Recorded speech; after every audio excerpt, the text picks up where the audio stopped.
Hello मेरे प्यारे students, कैसे हो आप सभी? सब बढ़िया हैं, रेगुलर क्लासेस देख रहे हो।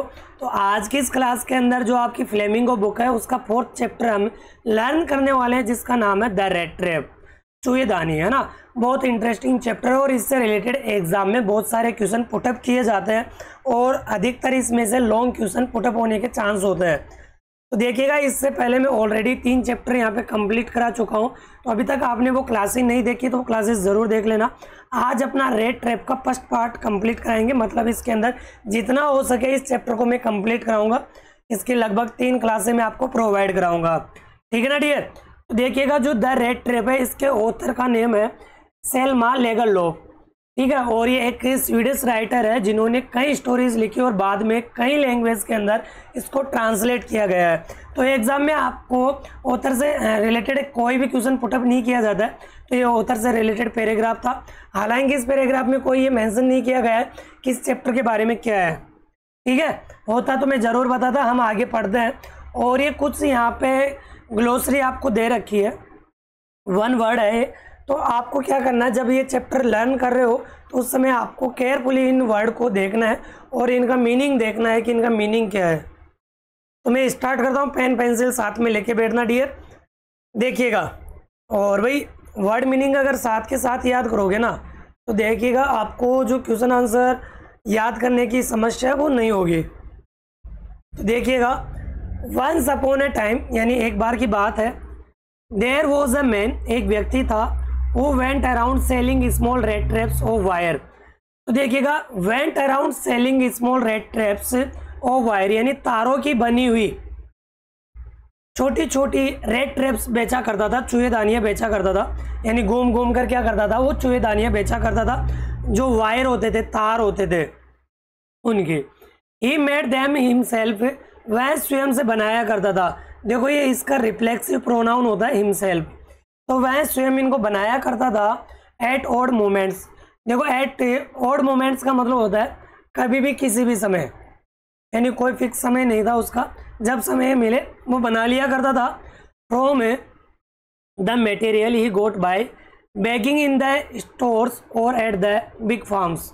तो देखो, from the material he got by, यानी वह इस मटेरियल को, ये जो सामग्री थी वो प्राप्त करता था बाय बेगिंग, यानी बेगिंग का मतलब मांग कर, इन द स्टोर्स, जो बड़े बड़े स्टोर थे उनसे, या फिर जो बिग फार्म्स थे, बड़े बड़े जो कारखाने थे उनसे वो मांग कर क्या करता था, ये चूहेदानियाँ बनाया करता था, ये मटेरियल प्राप्त करता था। But even so the business was not specially profitable. हालांकि जो ये बिजनेस था, जो ये धंधा था, वो ज़्यादा प्रॉफिटेबल नहीं था, लाभदायक नहीं था। So he had to resort to both begging and petty theory to keep body and soul together. अच्छी लाइन है यहाँ पे। और आपसे इस पैराग्राफ से क्वेश्चन पूछ लिया जाएगा कि जो चूहेदानियाँ बनाने वाला था वो किस तरीके से अपना जीवन यापन किया करता था, किस तरीके से वो मटेरियल प्राप्त किया करता था। तो so he had to resort to का मतलब होता है सहारा लेना, बोथ यानी दोनों का, बेगिंग यानी मांगना, एंड पेटी, पेटी का मतलब हल्की या थोड़ी बहुत, थ्योरी यानी चोरी, हल्की बहुत चोरी का और मांगने का ये सहारा लिया करता था। Keep body and soul together, यानी अपने शरीर को बनाए रखने के लिए। अरे भाई, जैसे कि आप जीवित रहने के लिए, जिंदा रहने के लिए मांग कर टाइम पास कर रहे हो, किस प्रकार से आप खा रहे हो, तो इस तरीके से ये जो रेट ट्रैप था ना, तो ये भी इस तरीके से क्या करता है, मांग कर अपना टाइम पास करता है। क्योंकि जो ये रेट ट्रैप बेचने का काम किया करता था ना, तो ज़्यादा प्रॉफिटेबल नहीं था, इस वजह से वो थोड़ा बहुत चोरी भी कर लिया करता था। इवन सो, हालांकि his clothes were in rags, जो उसके कपड़े थे, हालांकि रैक्स हुआ करते थे, रैक्स का मतलब फटे पुराने छितड़े टाइप में कपड़े थे, जैसे कि आजकल की फैशन चल रही होती है ना, फटी पुरानी जीन्सें पहनना। हिज चिक्स वर संकन, और जो उसके गाल थे वो संकन टाइप के थे, यानी दसे हुए थे। और देखिएगा, जो वर्ब की थर्ड फॉर्म होती है ना, वो एडजेक्टिव का काम भी करती है। अगर आपको पता हो, अगर आपने पार्टिसिपल वाले कंसेप्ट पढ़े हो, सिंथेसिस वाला टॉपिक पढ़े होंगे, तो वहाँ पे आपको पता चल गया होगा कि जो वर्ब की थर्ड फॉर्म होती है ना, वो अधिकतर एडजेक्टिव का काम करती है। तो जैसे कि यहाँ पे संकन एडजेक्टिव का काम कर रही है, and hunger ग्लिम्ड in his eyes, और जो भूख है उसकी आंखों से ग्लिम्ड हो रही है, ग्लिम्ड का मतलब झलकना, उसकी आंखों से झलक रही थी भूख, और गाल दसे हुए से थे। तो आई होप फर्स्ट पैराग्राफ अच्छे से समझ में आ गया होगा डियर। समझ में आ गया तो वीडियो को एक बार लाइक कर दीजिएगा और अपने दोस्तों के पास ज़्यादा से ज़्यादा शेयर करो। भाई व्यूज़ कम आ रहे हैं तो इसका मतलब यह है कि आप शेयर नहीं कर रहे हो, और फुल वॉच किया करो, कसम से बता रहा हूँ बहुत मज़ा आता है। ठीक है ना डियर रसगुल्ला, है ना बंधु। देख घासीराम, अगर तू डेप्थ में पढ़ेगा तो ये चीज़ें आपको, और भाई अगर लाइव क्लास ज्वाइन करना तो 9 बजे आपको क्लास देखने को मिल जाती है।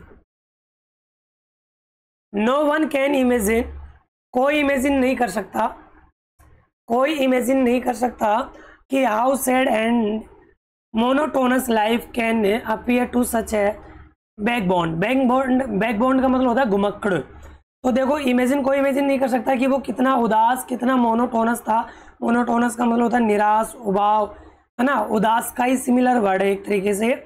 Life can appear to such a backbone, कि एक घुमक्कड़ की लाइफ कैसी हो सकती है, एक घुमक्कड़ की लाइफ कैसी हो सकती है, हम कोई इमेजिन नहीं कर सकते, कोई कल्पना नहीं कर सकते। वो प्लॉट्स अलोंग द रोड, और वह रोड के किनारे प्लॉट करता है। प्लॉट का मतलब जानते होंगे, थका हुआ। प्लॉट का मतलब होता है थका हुआ। Left two is oven A meditation, और वह स्वयं क्या करता है, मेडिटेशन करता है, यानी चिंतन करते हुए ऐसे चलता रहता है। But one day this man had fallen into A line of thought, लेकिन एक दिन वो एक विचार के अंदर गिर जाता है। फॉलन इनटू यानी एक चिंतन के अंदर, गहरा चिंतन में पड़ जाता है, वो गहरी सोच के अंदर। Which really seemed to him entertaining, और उसे वास्तव में ये एक इंटरटेनिंग वाला लगा, बहुत अच्छा लगा। He had naturally been thinking of his rat traps when suddenly he was struck by the idea. तो he had naturally been thinking of his rat traps, और स्वाभाविक रूप से वो अपनी चूहेदानी के बारे में सोच रहा था। When suddenly he was struck, और अचानक से वो इसके अंदर स्ट्रक हो जाता है, यानी दिमाग के अंदर ये चीज़ सोचने लग जाता है। By the idea that the whole world about him, और उसके दिमाग में पूरे संसार के बारे में विचार आया। होल वर्ल्ड का मतलब होता है संपूर्ण संसार। The whole world with its lands, जो पूरा संसार है, देखिएगा, the whole world with its lands, यानी इस पूरे संसार की जो भूमि है, जमीन है, एंड सीज, और जो समुद्र है, it's cities and village was nothing but a big red trap, यानी इस संसार की पूरी जमीन, पूरे समुद्र और जो शहर, गांव, वो सभी के सभी एक रेड ट्रैप के अलावा कुछ भी नहीं है। तो आपसे क्वेश्चन पुटअप किया जाएगा कि रेड ट्रैप ने ऐसा क्यों कहा कि ये एक चूहेदानी के अलावा कुछ भी नहीं है, ऐसा क्यों कहा। It had never existed for any other purpose than to set baits for people. It had never existed, यानी कभी भी हम इससे बाहर नहीं निकल सकते। फॉर एनी अदर पर्पस, अन्य किसी कारण से, अन्य किसी उद्देश्य, than to set baits for people, क्योंकि लोगों को ललचाने के लिए इन चीज़ों को हम बाहर रख देते हैं। लोगों को हम ललचाने के लिए, बैट्स का मतलब होता है ललचाने के लिए चारा रखना, ललचाने के लिए चारा रखना, तो हम लोगों के लिए एक चारा रख देते हैं। ठीक है डियर, कोई दिक्कत, कोई समस्या यहाँ पे होनी नहीं चाहिए। आगे देखिएगा, it offered riches and joys, यानी ये अमीर होने के लिए और खुशी के लिए ऑफर प्रदान करती है। देखो, खुशी के लिए, शेल्टर के लिए, फूड के लिए, हीट के लिए, and clothing, exactly as the rat trap offered cheese and pork. जो चीज़ होती है एंड पोर्क का मतलब होता है सुअर का मांस। तो ये लोगों को ललचाने के लिए हम रख देते हैं, जिससे लोग ये सोचता है कि मुझे खुशी मिलेगी, खाना मिलेगा। शेल्टर का मतलब होता है आश्रय, यानी रहने के लिए स्थान, एंड क्लोथिंग, कपड़े, हीट यानी जो गर्माहट है, ये सारी चीज़ें मुझे मिलेगी, और ये चीज़ें ऑफर करती है। रेड ट्रैप ऑफर्ड चीज़, यानी जो चूहेदानी होती है वो ऑफर करती है। मान लो कि ये चूहेदानी है, ठीक है, यानी एक तरीके से हम चूहे पकड़ते हैं ना, वो वाली चूहेदानी, तो इसके अंदर कुछ ना कुछ रख दिया जाता है, जैसे कि चीज़ या पोर्क रख दिया जाता है। ये अंदर रखी हुई है, और ललचाने के लिए आपको बुला रही है और आप इसके अंदर फंस जाते हो। जैसे कि मान लो कि 2 नंबर का काम है, आपको बोला जाए कि आप रातों रात अमीर हो जाओगे, पैसे वाले बन जाओगे, बस तुझे ये काम करना है, और तुम फंस जाते हो उस माया जाल में। और फंसने के बाद में तुम्हें पता है फिर क्या होता है ना, दूसरे दिन फिर न्यूज़पेपर के अंदर फोटो आती है।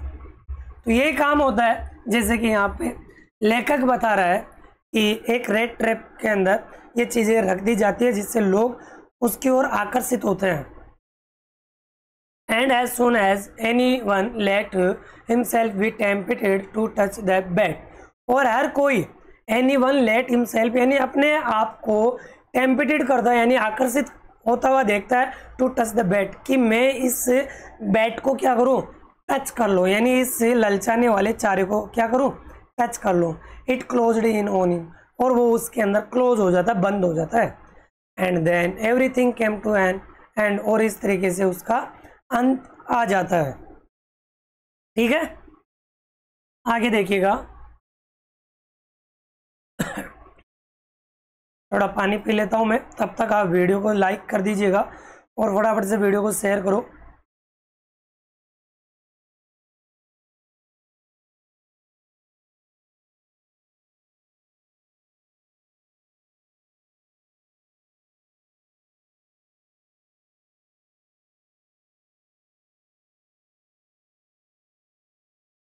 और भाई कई स्टूडेंट्स चैप्टर के बारे में पूछ रहे थे, तो देखिएगा आपका सिलेबस है ना वो मैं चैनल के ऊपर प्रोवाइड करा दिया। और दूसरी बात, अभी आज 10 जून हो चुकी है, तो 10-5 दिन के बाद में चैप्टर का भी पता लग जाएगा कि कौन सा चैप्टर डिलीट हुआ है और कौन सा ऐड हुआ है। तब तक आप ऐसे ही पढ़ते रहिएगा।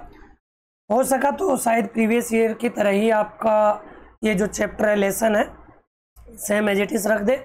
अदरवाइज अगर चेंज होगा तो सबसे पहले मैं आपको अपडेट दे दूंगा। और अभी तक सिलेबस वाली क्लास नहीं देखी है वो जाके देख लेना डियर, प्ले लिस्ट में आपको देखने को मिल जाएगा। द वर्ल्ड एड, जो ये संसार है, ऑफ कोर्स निसंदेह never been very kind to him, यानी उसके प्रति कभी भी दयालु नहीं है। यानी जो रेड ट्रैपर था ना उसके प्रति कभी भी दयालु नहीं था, यही उसी के लिए आया। So it gave him unwanted joy to think ill of it in this way. So it gave him unwanted joy, इस प्रकार से उसे एक अनचाहा, अनवांटेड यानी जो अनचाहा जॉय थी, खुशी थी, वो उसको मिल जाता है। It became a cherished pass time of his, और ये उसके लिए प्रसन्नता वाला एक मनोरंजन वाला समय बन जाता है। पास टाइम का मतलब मनोरंजन वाला, तो it became a cherished pass time of his, ये उसके लिए एक मनोरंजन वाला समय बन जाता है। चेरिस्ड का मतलब प्रिय है ना, या अच्छा। नेक्स्ट आगे बात करते हैं। ड्यूरिंग मैनी ड्रीयरी प्लोडिंग्स, ड्यूरिंग मैनी ड्रीयरी प्लोडिंग्स, और ड्रीयरी का मतलब होता है नीरस या उबाऊ, उदास, और प्लोडिंग्स का मतलब होता है थकाव यानी थका हुआ। तो जब वो ये इन चीज़ों से थक जाता था तो बड़ा उसको अच्छा लगता था लोगों से मजाक करना, उनके बारे में सोचना कि देखो लोग कितने लालची हैं और इनमें फंस जाते हैं, वो उनके बारे में सोचता रहता है और उसको बड़ा मजा आता है। टू थिंक ऑफ पीपल, यानी लोगों के बारे में सोचते हुए। ही न्यू, वह जानता था, who had let themselves be caught in the dangerous snare. Snare का मतलब होता है फंदा, स्नेयर का मतलब होता है फंदा या जाल, यानी फांसी का जो फंदा होता है। तो who had let themselves be caught in the dangerous snare, और वह स्वयं को, अपने आप को एक खतरनाक फंदे के अंदर जकड़ लेते हैं, यानी अपने आप को उसमें फंसा लेते हैं। End of others who were still circling around the bait, और वह इस बेड के चारों ओर घूमते रहते हैं, मंडराते रहते हैं। जैसे कि आपके सामने कोई कुछ रखा हुआ हो खाने का, तो तुम वहाँ पे 10 बार राउंड लगाओगे, तो वैसे यहाँ पे उसके साथ में होता है जो लोग होते हैं और वो सोचता रहता है। One dark evening as he was trudging, देखो ट्रेजिंग नहीं पढ़ना है, जी के पहले डी साइलेंट होता है। तो वन डार्क इवनिंग, एक अंधेरी रात, as he was trudging along the road, और ध्यान रखना ऑन द रोड नहीं आता, अलोंग द रोड आता है। जब चलने के केस की बात हो, चलने की बात हो तो वहाँ पे अलोंग यूज़ किया जाता है। तो he was trudging along the road, वह रोड के किनारे किनारे लड़खड़ाते हुए, ट्रेजिंग का मतलब होता है लड़खड़ाते हुए, गिरते पड़ते उठते ऐसे चल रहा था। He caught sight of a little grey cottage, उसकी नज़र एक ग्रे कॉटेज यानी एक ग्रे कलर की झोपड़ी थी उसके ऊपर नज़र पड़ती है। बाय द रोड साइड, जो रोड के किनारे, बाय का मतलब है यहाँ पे पास में या किनारे, तो रोड के किनारे स्थित थे। And he knocked on the door, और उसने दरवाजे को नॉक किया। नॉक का मतलब होता है खटखटाना। तो ask shelter for the night, यानी रात के शेल्टर के लिए उसने पूछा। खटखटाता दरवाजे को और पूछता है कि क्या मुझे रात का यहाँ पे आश्रय मिल सकता है, शरण मिल सकती है। नॉर वॉज ही रिफ्यूज्ड, उसने मना नहीं किया। जो उस घर का मालिक था ना, उसने मना नहीं किया। Nor was he refused, refused का मतलब होता है मना करना। Instead of the sour faces, instead यानी के बजाय, ऑफ द सोअर फेसेस यानी कड़वाहट। सोअर का मतलब होता है कड़वाहट या तीखे, तो कड़वाहट वाले फेस के अलावा यानी उसने अपना चेहरा नहीं बनाया और प्रेम से कहा विच ऑर्डिनरी मीट हिम, यानी साधारण रूप से उसने उससे मिला, मीट की उससे। द ओनर, जो उसका मालिक था झोपड़ी का। फिर इसके बाद में देखिएगा, वो वॉज एन ओल्ड मैन, जो एक ओल्ड मैन था, विदाउट वाइफ और चाइल्ड, यानी ना तो इसकी पत्नी थी और ना ही बच्चे थे। और जब पत्नी नहीं है तो बच्चे कहाँ से होंगे, ऑब्वियसली ये तो बात है। बट क्या पता दोनों ही नहीं है, बच्चे बाहर चले गए हो या पत्नी की डेथ हो गई हो, इसमें कोई मेंशन नहीं किया गया। तो वो वॉज एन ओल्ड मैन, वो एक बूढ़ा व्यक्ति था, विदाउट वाइफ और चाइल्ड के। Was happy to get someone, वह उसे पाकर, यानी जो ये था ना, जो पेडलर, जो चूहेदानियाँ बेचने वाला था, उसको देखकर बड़ा खुश होता है। To talk to in his a loneliness, जो अकेलापन था उसमें उससे बातें करके बड़ा प्रसन्न हुआ कि मज़ा आ गया कि मैं अकेला अपनी ज़िंदगी जी रहा था, बट अब मज़ा आया, किसी को मैं पाकर खुश हो जाऊँगा। इमीडिएटली, तुरंत he put the porridge pot on the fire and gave him a supper. देखो सपर का मतलब होता है जो रात्रि का भोजन होता है, यानी सांझ के समय 8 बजे तक जो हम भोजन करते हैं ना, उसको सपर बोला जाता है। तो पुट द पोरिज, उसने दलिया चढ़ाया। पुट ऑन द फायर यानी चूल्हे के ऊपर क्या किया, जो दलिया था, पोरिज था, उसको चढ़ा देता है। And gave him a supper, और उसको शाम का भोजन देता है। Then he carved off, carved off का मतलब होता है कट कर लेना, यानी काट लेना। Such a big slice from his tobacco roll that it was enough both for the stranger's pipe and his oven.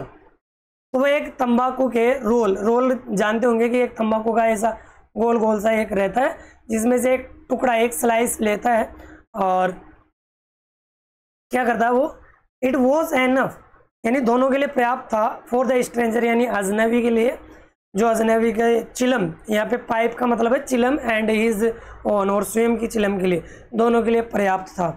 जैसे कि अपने बोलते हैं कड़ी, बोलते हैं कड़ी। Finally he got out an old pack, और फाइनली वह एक old pack of cards, cards का मतलब होता है ताश के पत्ते, and played mjolis with his guest until bed time. जब तक सो नहीं जाते तब तक वो दोनों एक मेजोलिस नाम का गेम खेलते हैं। अंडरलाइन करना है इसको कि एक ताश की गड्डी निकालता है, ताश के पत्ते निकालता है, और अपने स्ट्रेंजर के साथ में जब तक सो नहीं जाते तब तक वो खेलते हैं। अंटिल का मतलब जब तक या तब तक वो उसके साथ में खेलता रहता है, जब तक नींद नहीं आ जाती उनको। जैसे कि अपने तो अलग अलग गेम है ताश पत्ती के अंदर, तो वैसे वो उसके साथ में भी गेम खेलता है जब तक उनको नींद नहीं आ जाती। तो यहाँ तक क्लियर है डियर? कोई समस्या तकलीफ किसी को नहीं होनी चाहिए डियर। सब समझ में आ रहा है? क्लियर है यहाँ तक मेरे चुन्नू मुन्नू? देखो भाई, मैं तो पढ़ा रहा हूँ, आपका पढ़ने का काम है, तो मन लगा कर पढ़ो आप। देखो घर वाले आपके पैसे लगा रहे, उन पैसों का आपको फ़ायदा उठाना है। ऐसे नहीं कि देख दोस्त तू मुझे वीडियो मेंशन कर, स्टोरी मेंशन कर, मैं लगाता हूँ, मेरे दोस्त देखेंगे, लाइक आएंगे, आज तेरा जन्मदिन है, आज वैसे और वैसे, ऐसे करते करते भाई साहब पूरा समय निकल जाएगा। देख इनमें कचू ना रखो, ज़िंदगी बर्बाद हो जाएगी, है ना। अपनी लाइफ बनाओ, अच्छे से पढ़ो, और अगर अभी से मेहनत करोगे तो वो दिन दूर नहीं जिसकी आपको उम्मीद है। जी जान लगा दो। हाँ ये है कि आपको 95 मार्क्स गेन करना है, लेकिन वो तभी होगा जब तुम पढ़ोगे। रेगुलरिटी बनाए रखो, डेली 9 बजे लाइव क्लास हो रही है तो ज्वाइन हो जाया करो ना, और लाइव क्लास का तो मज़ा ही कुछ और है। अब देखो व्यूज़ कितने भी आए उससे कोई मतलब नहीं है, बट आप मन लगा कर पढ़ो। देखिएगा आगे हम बात करते हैं। The old man was just as generous with his confidence. देखो जेनरस का मतलब होता है उदार होना, यानी बड़ा उसके साथ में उदार था वो। तो the old man was just as generous with his confidence, यानी अपने विश्वास के साथ में उससे उदार था। With his porridge and tobacco, जैसे कि उसने दलिया खिलाया, टोबैको पिलाई, यानी नशा पता किए वो, तो उस तरीके से बड़ा उदार था वो, ऐसा लग रहा था। The guest was informed at once, the guest was informed, यानी उसने गेस्ट को इन्फॉर्म किया एट वंस एक बार के लिए, that in his days of prosperity his host had been a crofter at Ramsjo iron work. तो वो क्या बोलता है, उस व्यक्ति को इन्फॉर्म देता है कि मेरी प्रोस्पेरिटी का, यानी मेरी समृद्धि का कारण यही है कि मैं एक रामसजो आयरन वर्क के अंदर एक क्रॉप्टर के रूप में काम किया करता था। क्रॉप्टर का मतलब होता है यानी उस आयरन वर्क्स जो मिल थी उसके अंदर मैं काम किया करता था, छोटा मोटा खेती का काम कर लिया करता था। तो इस तरीके से वो बोलता है, उसको बताता है कि मैं वहाँ पे एक मेहमान की तरह काम किया करता था, यानी उस मेहमान को तुरंत बता देता है वो। ठीक है, कोई समस्या? देखिएगा आगे। And had worked on the land, और उसकी भूमि के ऊपर जो आयरन वर्क्स थी रामसजो की, उसकी ज़मीन के ऊपर वो काम किया करता था। Now that he was no longer able to do day labour, अब वो ज़्यादा एबल नहीं रहा, योग्य नहीं रहा था डे लेबर के लिए, यानी श्रम करने के लिए, मतलब वहाँ पे काम करने के अब योग्य नहीं रहा था, बुढ़ा हो गया था। इट वॉज इज काव विच सपोर्टेड हिम, अब केवल उसी की जो एक गाय थी जो उसको सहारा प्रदान किया करती थी। यस हाँ, डेट बोसी वॉज एक्स्ट्रा ऑर्डनरी, जो गाय थी वो एक एक्स्ट्रा ऑर्डनरी थी, मतलब असाधारण सी गाय थी। क्या थी भाई? एक्स्ट्रा ऑर्डनरी का मतलब होता है असाधारण, और वोसी का मतलब होता है तगड़ी, हट्टी कट्टी गाय थी जिससे उसका खर्चा पानी निकल जाया करता था। She could give milk for the creamery every day, यानी जो गाय दूध दिया करती थी, सी कुड गिव मिल्क, यानी वह उसे दूध दिया करती थी for the creamery every day, जिसे वो एक दुग्धशाला के अंदर दे के आ जाया करता था। And last month he had received all of 30 kroner in payment, kroner एक राशि है स्वीडन की, ठीक है। तो वहाँ पे लास्ट मंथ उसको 30 क्रोनर, 30 क्रोनर की राशि प्राप्त हुई थी। जो क्रीमरी थी यानी दुग्धशाला थी, वहाँ से उसको 30 क्रोनर रिसीव होते हैं। ये पूरी जानकारी इंफॉर्मेशन किसको देता है? वो जो पैडलर था, जो रेड ट्रैप बनाया करता था ना, उसको। द स्ट्रेंजर, जो अजनबी था, मस्ट हैव सीम्ड इनक्रेडिबल, जो अजनबी था वो थोड़ा सा अविश्वसनीय सा लगा, यानी जो बुढ़ा व्यक्ति था वो सोच रहा है कि शायद इसको विश्वास नहीं हुआ, शायद मैंने लंबी लंबी फेंक दी है ना, तो इसको विश्वास नहीं हो रहा है, क्यों ना मैं इसको 30 क्रोनर की राशि जो नोट है वो लाकर दिखा दूँ जिससे इसको विश्वास हो जाए। तो क्या करता वो? For the old man got up, यानी जो बुढ़ा व्यक्ति है वो खड़ा हुआ, and went to the window, और खिड़की के पास गया। Took down his leather pouch, pouch का मतलब है थैला, एक लेदर का जो चमड़े का थैला था वो नीचे उतार के लेके आता है। Which hung on a nail in the very window frame, यानी जो खिड़की का फ्रेम था उसके बिल्कुल नज़दीक एक नेल थी। नेल का मतलब है यहाँ पे खूंटी, नेल का मतलब नाखून भी होता है, और नेल का मतलब है यहाँ पे खूंटी है। तो जो विंडो थी उसके पास में एक खूंटी थी, उसके बिल्कुल नज़दीक वो टका हुआ था। And picked out 3 wrinkled 10 kroner bills, and picked out 3 wrinkled 10 kroner bills, यानी 10-10 क्रोनर के 3 रिंकल्ड वाले नोट थे उसके पास। तो पिक्ड आउट यानी बाहर निकाला, 10 क्रोनर बिल्स यानी 10-10 क्रोनर के नोट थे वो निकालता है। These he held up before the eyes of his guest, before का मतलब है यहाँ पे सामने, पहले नहीं है डियर। देखो बिफोर के 2 मीन होते हैं, एक होता है सामने इन फ्रंट, और एक होता है पहले, जो टाइम के पहले हम यूज़ करते हैं। तो दीज यानी उन्हें, ही हेल्ड अप यानी वह पकड़े हुए रखा, before the eyes of his guest, यानी अपनी अतिथि की आंखों के सामने। नोडिंग नाविंगली, यानी जानते हुए अपने सिर को हिलाता है, यानी जो स्ट्रेंजर था वो अपनी गर्दन को हिलाता है। एंड देन, और फिर stuffed them back into the pouch, और वापस से वो उस पाउच के अंदर उनको स्टफ कर देता है, मतलब डाल देता है। स्टफ यानी डाल देना, रख देना, वापस से उनको क्या कर देता है, उसके अंदर रख देता है। बोलो कोई समस्या तकलीफ है यहाँ तक? है गोलू मोलू? पीछे वाली लड़की, हाँ तेरे से बात कर रहा हूँ। और यहाँ पे एक बार कमेंट देख लेते हैं, प्यारी प्यारी कमेंट आ रही है यहाँ पे। कविता, सोनिका, हिमांशु, राम नारायण। चलो भाई क्लियर है यहाँ तक। आगे एक पैराग्राफ और पढ़ लेते हैं, देन उसके बाद में हम आगे कल पढ़ेंगे। देखो रोज़ 30 से 40 मिनट तक ही आपकी क्लास रहेगी, ज़्यादा लॉन्ग क्लास लेने का कोई मतलब नहीं है। बस चाहे 3 दिन 4 दिन लग जाए, बट रेगुलर रहना चाहिए आपका। द नेक्स्ट डे, अगले दिन, both man got up in good season. Good season का मतलब सही टाइम पे, यानी जल्दी ही उठ जाते हैं। द नेक्स्ट डे, अगले दिन, बोथ मैन यानी दोनों ही व्यक्ति, गोट अप यानी उठ गए। The crofter was in a hurry to milk his cow, यानी जो क्रॉप्टर था वो दुग्ध निकालने के लिए, अपनी गाय का दूध निकालने के लिए थोड़ा जल्दी में था। इसके आगे देखिएगा, एंड द अदर मैन, जो अन्य व्यक्ति था, probably thought he should not stay in bed, तो जो स्ट्रेंजर था ना उसने सोचा कि शायद बेड के ऊपर स्टे रहना अच्छी बात नहीं है, मतलब जब घर का मालिक ही उठ गया तो मुझे भी उठ जाना चाहिए। तो when the head of the house had Gotan up, जब घर का मालिक ही गोटन अप हो गया, मतलब घर का मालिक उठ गया, तो मुझे भी उठ जाना चाहिए। They left the cottage at the same time, दोनों ही उस कॉटेज को सेम टाइम पे छोड़ते हैं।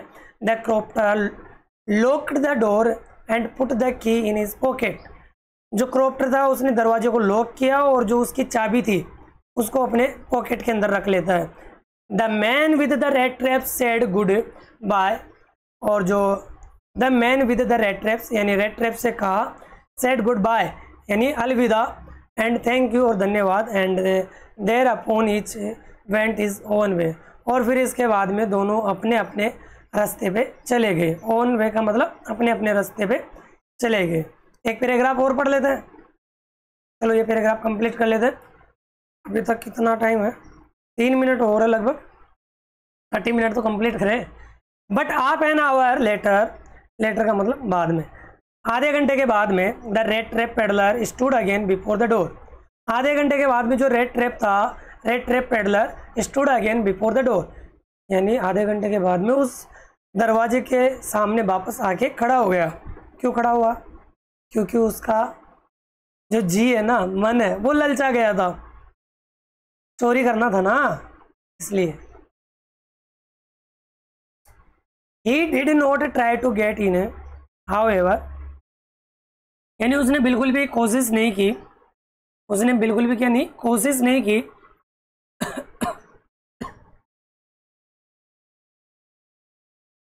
उसने क्या किया? Try to get in, get in का मतलब अंदर घुसने के लिए उसने बिल्कुल भी क्या नहीं किया, कोशिश नहीं की। हाउएवर, फिर भी he only bent up to the window, और फिर वो खिड़की के पास में जाता है, यानी दरवाजे को तोड़कर अंदर नहीं जाता, लेकिन वो खिड़की के पास में गया जहाँ पे वो पाउच हैंग हो रखा था।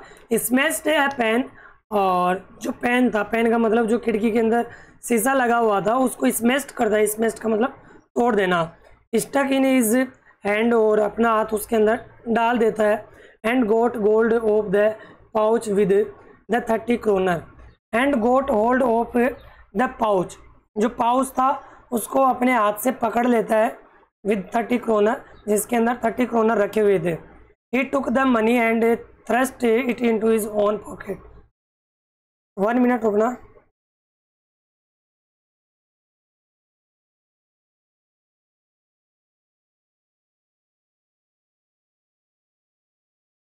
देखिएगा, he took the money and thrust it into his own pocket, वह क्या करता है, उस मनी को ले लेता है और अपने पॉकेट के अंदर थ्रस्ट कर लेता है। थ्रस्ट का मतलब डाल लेना, रख लेना।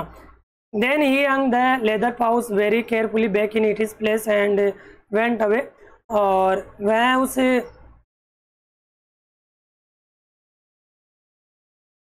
क्या हो रहा है, 1 मिनट रुकना, इसको रिप्लाई देने दो। क्या हो गया मनोज?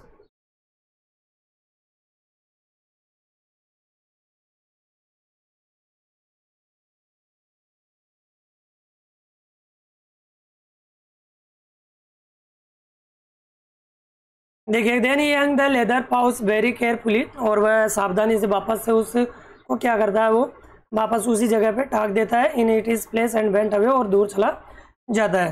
तो आई होप यहाँ तक क्लियर हो गया होगा, और कोई समस्या तकलीफ हो तो बता दीजिएगा।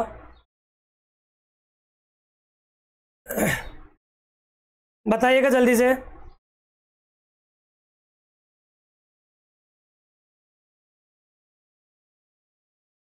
जल्दी से बताइएगा, कोई समस्या तकलीफ प्यारी से कमेंट कर दीजिएगा, जिससे मैं ये अंदाज़ा लगा सकूँ कि हाँ आपको समझ में आ रहा है अच्छे से और आप पढ़ भी रहे हो।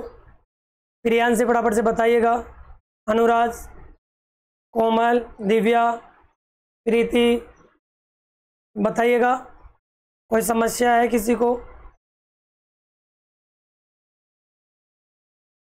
होनी नहीं चाहिए।